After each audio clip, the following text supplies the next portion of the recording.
time to go global now with Laddie Williams. Laddie? Yeah, good morning. It is another day, another week right here in the global space, and we're seeing the markets trying to look for direction, at this point. The risk assets are risking, at this point. At the same It was a very red Friday last week, yes. Extremely red, especially for the crypto market. Yeah, we saw a bit of recovery in the metals, especially gold. But I think over the weekend, it went the other way also. But I mean, these days, you look well before you have to look well before you put your money. Yeah, because these markets, they're looking for any excuse, at this point to dump. That's if it's, going to decline. But let's get a check on what to expect this week. What investors are watching out for. Today in the U.S., it's a holiday. It's a President's Day. It was declared a federal holiday in 1879 as an official holiday to, honor George Washington's birthday, which is February 22nd, 1732. After years, being celebrated on that date, it was changed in 1971 to always occur on the third Monday of February. Investors will also be, looking out for what to expect, later on, after the holidays to jump back, into the markets in the U.S. Then we have a Fed Chair, Fed Chair. Vice there, that's Michelle Bowman. She'll be speaking later today. That's Fed Speaks. Investors like to get a clue on what to expect with monetary policy right there in the U.S. and they'll be listening to the likes of Michelle Bowman there. Then on Tuesday we have key earnings from Palo Alto, a global cybersecurity leader. For revenue growth, analysts expect about $2.58 billion. That's about roughly 14% year-on-year growth. Investors will also be, tracking comments from other Federal Reserve officials also on Tuesday. Then for Wednesday, investors expect housing starts data, which shows how, how many new homes, began construction in December and November, and also Fed meeting minutes. That's for January. They'll be looking out for the last one there to get clues on, interest rates, what to expect, this year.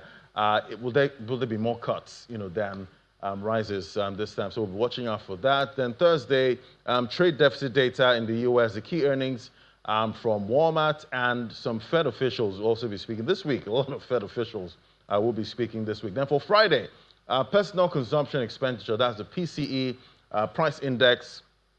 One of the delayed data is there. That's for December. It measures how much people in the country are spending on goods and services. Why it matters, for markets, higher than expected. Markets may expect, rate hikes. Stocks can fall.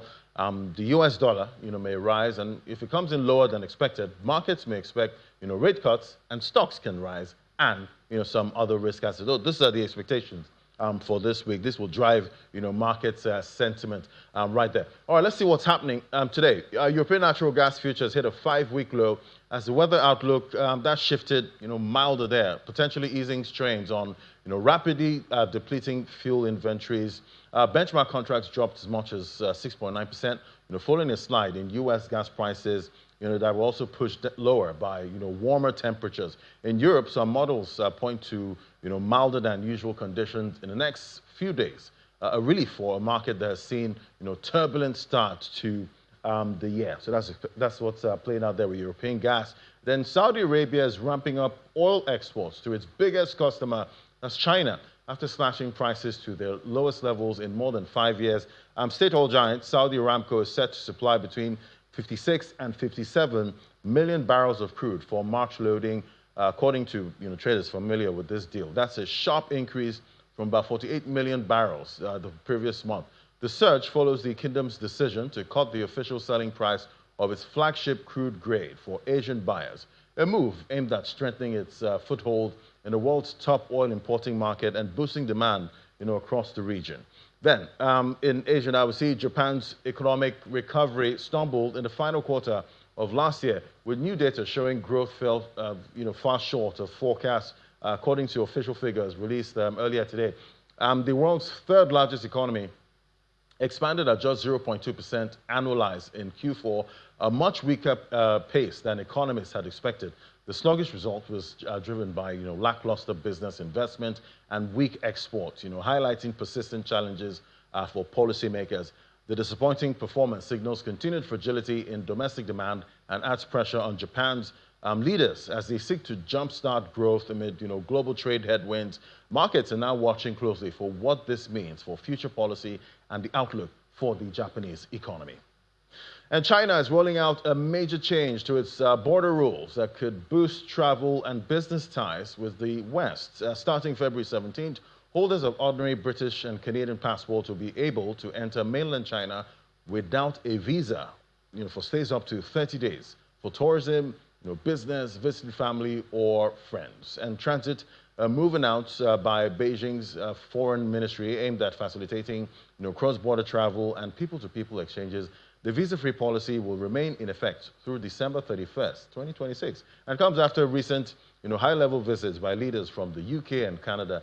Analysts say the shift reflects China's efforts to open up further and attract more international visitors, even as travel demand continues to recover globally. So there you have it. Good news for travelers from that country.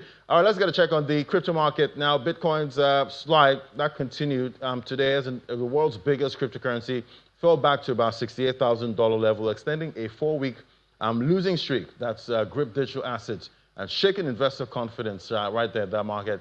After briefly topping around $70,000 over the weekend, Bitcoin slipped again on renewed uncertainty over interest rates and waning appetite for speculative investments. The broader crypto market mirrored the weakness with major tokens, including Ethereum, XRP, also sliding sharply, despite large holders saying there's no imminent risk of forced selling. The persistent downturn has wiped out about half of Bitcoin's value since its record peak last October. We'll bring you more updates on what's playing out with these markets later on 1:30 at 1:30 p.m. Definitely, we'll see who's going to rise or fall this week. That's it on the Global Business News.